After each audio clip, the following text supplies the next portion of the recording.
Graça e paz, meus queridos. Que bom que nós estamos aqui com esta oportunidade dada por Deus para nós. Então, eu quero orar com vocês.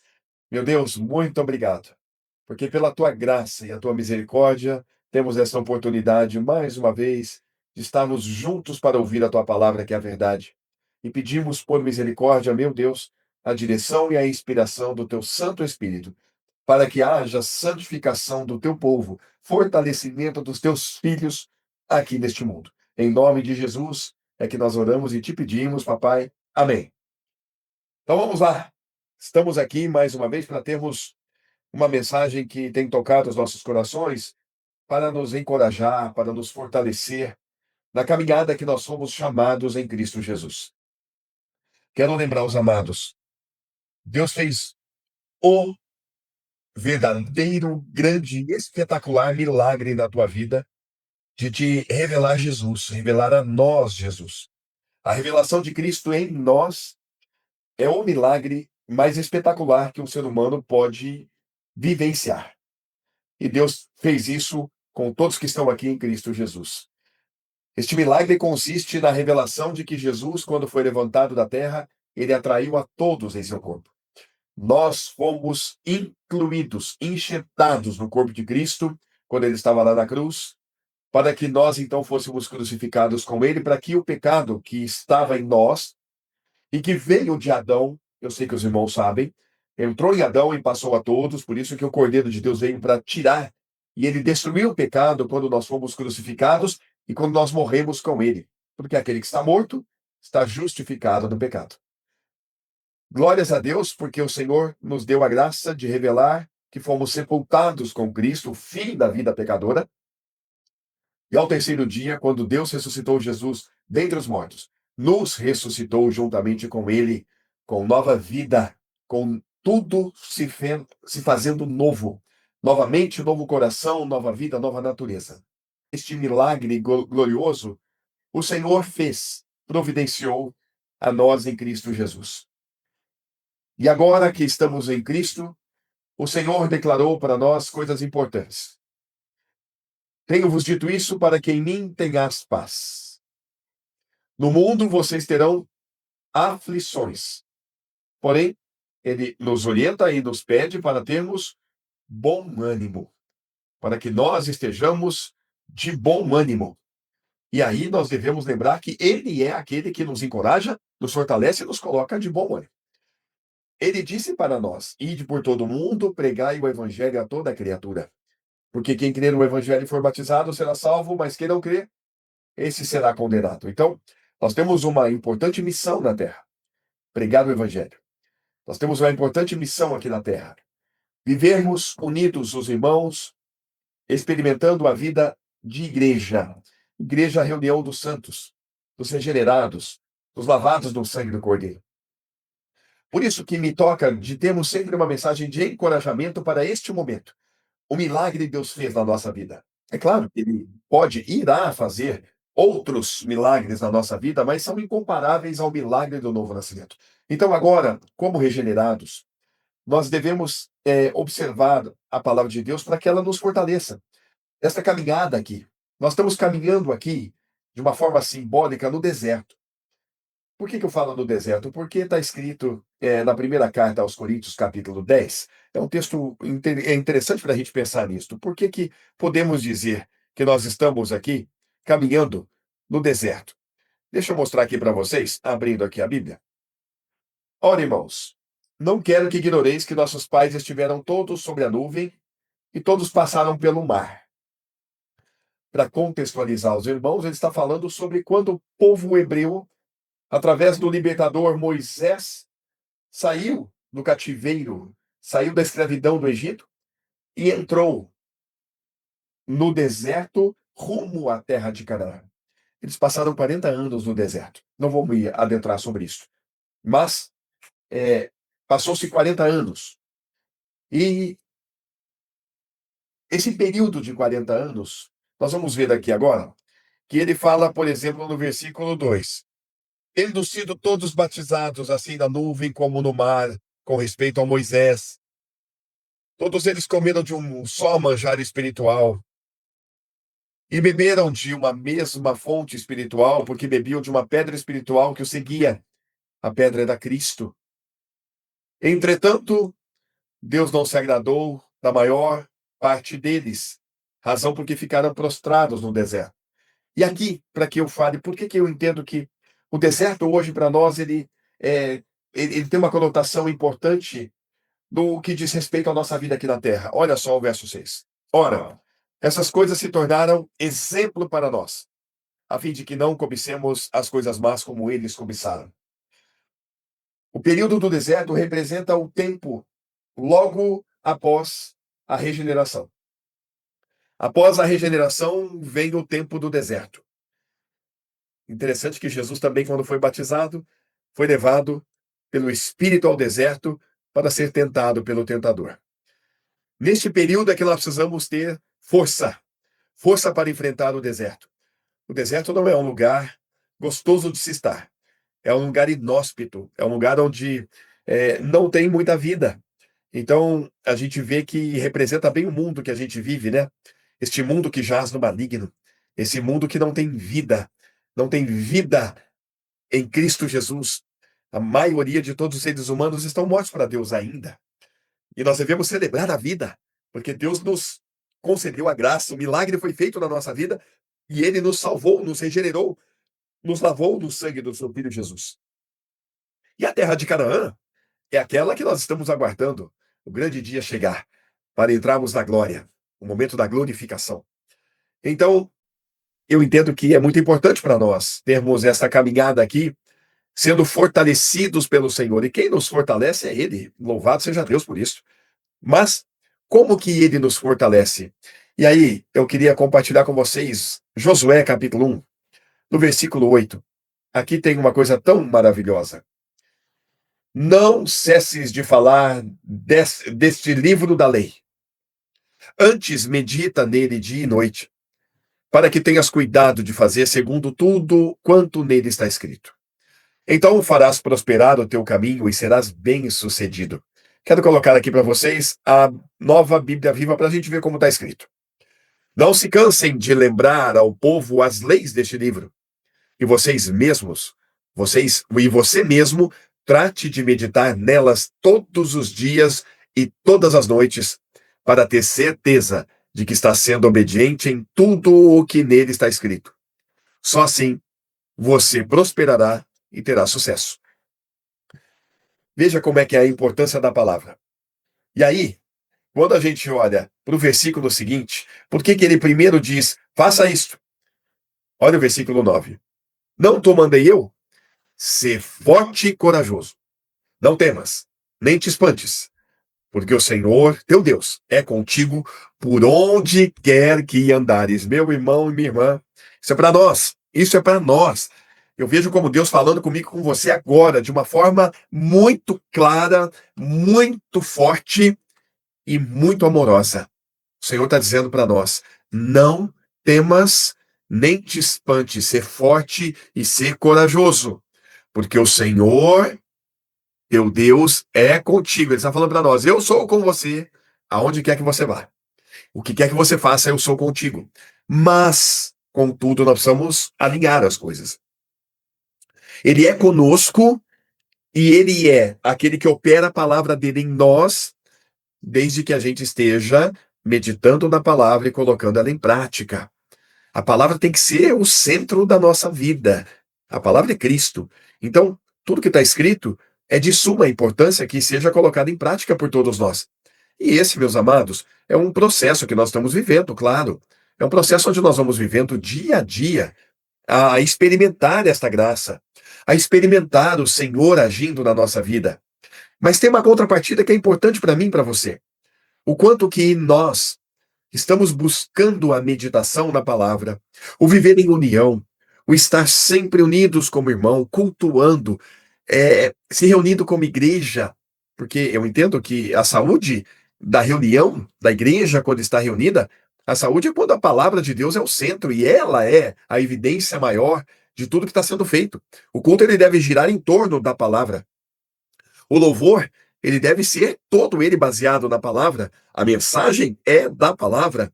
A adoração é da palavra. O nosso amor fraternal de um para com os outros, ele deve proceder do verbo vivo que está em nós. Então, tudo gira em torno da palavra de Deus na nossa vida. Por isso que ele fala, e não cesses de falar deste livro da lei. Antes medita nele dia e noite, assim você será bem-sucedido. Então, o Senhor está dizendo aqui para nós, ser forte e ser corajoso. Mas como que eu vou ser forte e corajoso? Lembra, o medo, ele não deve fazer parte mais da nossa vida. Eventualmente podemos senti-lo, mas ele não tem morada em nós. Nós precisamos vencer o medo. Como é que se vence o medo? Aliás, é interessante isso, né? Uma vez eu ouvi isso, eu achei muito interessante. A gente vence o medo com coragem ou com conhecimento? Olha que interessante de pensar. Muitas vezes a gente pode pensar que a gente vence o medo com coragem, mas eu entendo que a verdadeira coragem é aquela que está plena de conhecimento. A gente vence o medo com conhecimento. E esse conhecimento é que nos dá a verdadeira coragem de enfrentar as coisas. Por isso que nós devemos ter o critério na nossa vida de dedicar tempo para conhecer. Olha o que Pedro fala na segunda carta de Pedro, no capítulo 3, no versículo 18, ele termina dizendo a nós, o Senhor, antes, crescei na graça e no conhecimento de nosso Senhor e Salvador Jesus Cristo. A Ele seja a glória, tanto agora como no dia eterno. Olha que tremendo isso. É tremendo a gente ver como que esta orientação do próprio Senhor para nós, ele fala, olha, antes de tudo, não percam isso, não percam foco. É preciso crescer na graça e no conhecimento do nosso Senhor e Salvador. Jesus, o verbo vivo. Dedicar tempo para meditar, meu amado, talvez não, deixa eu colocar as coisas numa perspectiva melhor. Meditar na palavra de Deus é fundamental. Nós precisamos dedicar isto. Por isso, o culto, eu entendo o culto, é difícil até falar, né? Por que Deus estabeleceu o culto? Eu entendo que uma das razões importantíssimas do culto é exatamente o tempo dedicado a ouvir a palavra de Deus. Mesmo quando nós temos um culto de louvor, como tivemos ontem, o louvor tem que estar baseado na palavra de Deus e nós vamos comentando os louvores baseado na palavra de Deus. A palavra de Deus é que sustenta a nós, meus amados. Então, a força e a coragem que vem do Senhor está em nós. Então nós precisamos lembrar, se você se sentir em algum momento sem força e sem coragem, invoque ela, em nome de Jesus. Invoque a força que está em você. Porque a força que está em você é o Criador. É o Rei dos Reis e o Senhor dos Senhores. Invoque essa força em mim. Eu invoco em mim. Senhor, a tua força resplandeça em mim. Porque o Senhor é que é a minha força. O Senhor é a minha fortaleza. Senhor, o Senhor que é a minha coragem. Então me encha de coragem para enfrentar isto. Olha, invocar o nome do Senhor sobre as situações que nós vivemos aqui na terra é um bálsamo. E é uma arma tremenda que Deus colocou para nós. E nós devemos usufruir dela cada vez mais. Nós temos passado por dificuldades, todos nós, e vamos passar por inúmeras.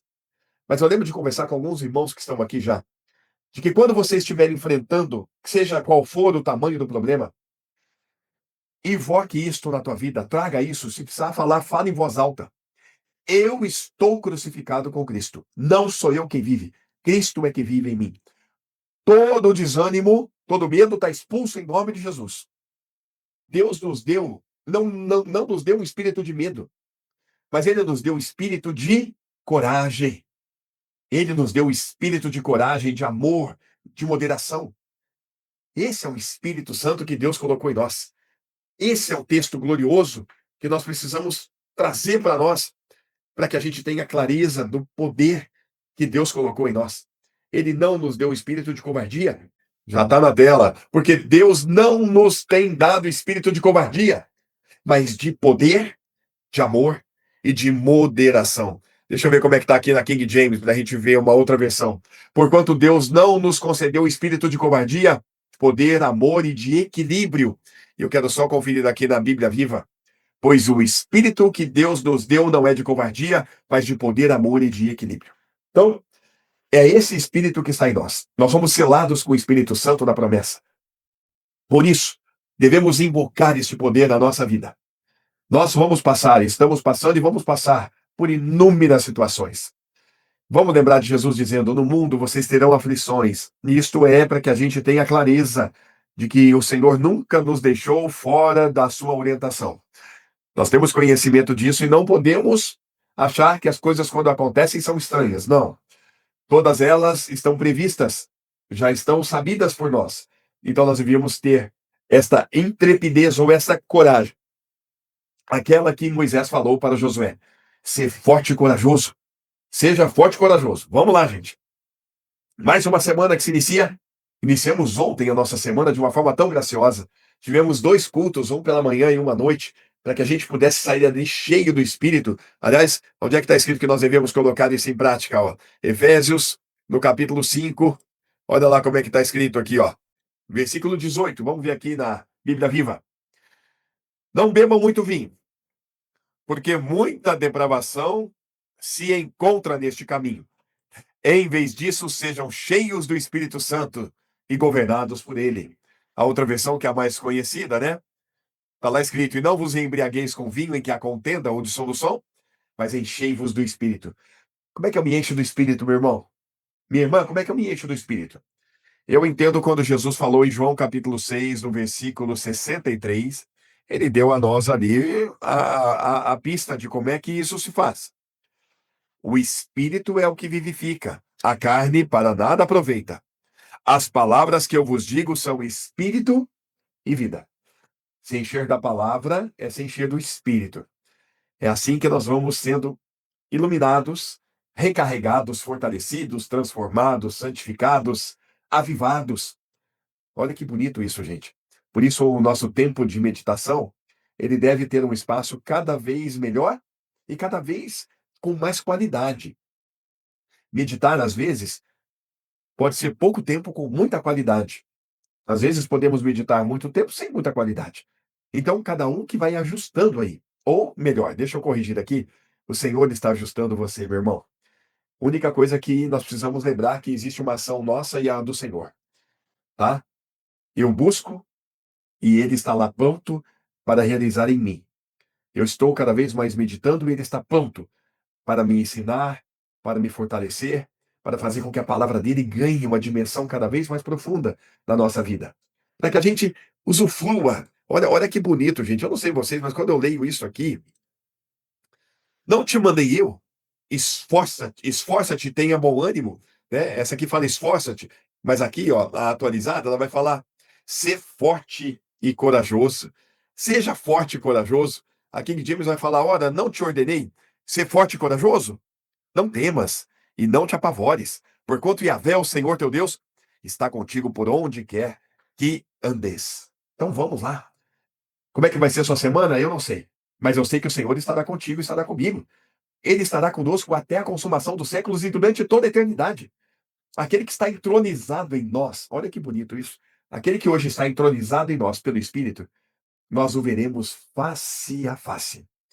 Quando chegar o grande dia, que nós vamos estar junto com ele, face a face, ele já não estará dentro de nós, mas estará na nossa frente, no resplendor.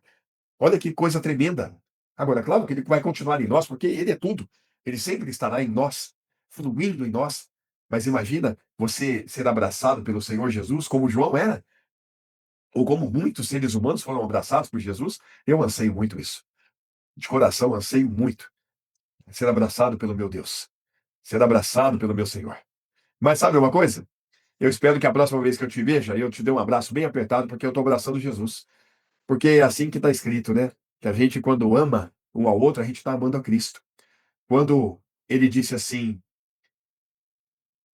Saulo, Saulo, por que que você me persegues? Por que que você me persegue? E Saulo perguntou: quem és tu? Eu sou Jesus. Eu sou Jesus, a quem você me persegue. E por que que Jesus falou isso de uma forma tão clara? Porque o apóstolo Paulo estava perseguindo a igreja. Então, Jesus em você, Jesus em mim, quando a gente se abraça, nós estamos abraçando o nosso Senhor. Isso é tremendo. E eu espero que a próxima vez que a gente se veja, a gente tenha aí um momento caloroso de abraço. E eu rogo para que mais uma vez Deus conceda a você, meu irmão e minha irmã, uma semana de muita coragem, de força, de fortaleza no Senhor. Se você tiver alguma falta disso, invoque o Senhor na tua vida. Invoque a força do Todo-Poderoso na tua vida. Porque se, e você é, quero acreditar plenamente nisso, você é filho. Você tem ao Yahvé como pai, então invoca o poder dele. Que pai há que não queira ajudar o seu filho? Que pai há que não quer o melhor para o seu filho? Que pai há que não faça tudo pelo seu filho? Deus está pronto, fazendo tudo por nós. Então vamos atentar para isso e ter uma semana de coragem, de muita força e de alegria. Que Deus encha os nossos corações de muita alegria para poder caminharmos aqui cada vez mais, ó, dando glórias a Ele. Para encerrar, a fé é um dom glorioso que está em nós. E para que ela seja fortalecida, para que nós estejamos com a nossa fé cada vez mais forte, vamos lembrar de Romanos capítulo 4, versos 20 e 21. Mesmo considerando tudo isso, não duvidou nem foi incrédulo quanto ao que Deus lhe prometera, mas pela fé se fortaleceu, oferecendo glórias a Deus. Ou, olha que bonita essa versão aqui. E não duvidou da promessa de Deus por incredulidade, mas foi fortificado na fé, dando glórias a Deus. Então, vamos dar glórias? Semana toda, é hoje, amanhã e é todo dia. Para a gente encerrar, lembra que amanhã vai ser o melhor dia de trabalho que você vai ter. Faça de todo o teu coração o que você tiver que fazer. E que Deus te abençoe, te ilumine, te fortaleça, te encha de coragem. Em nome de Jesus. Amém? Um beijo para todo mundo. Graça e paz.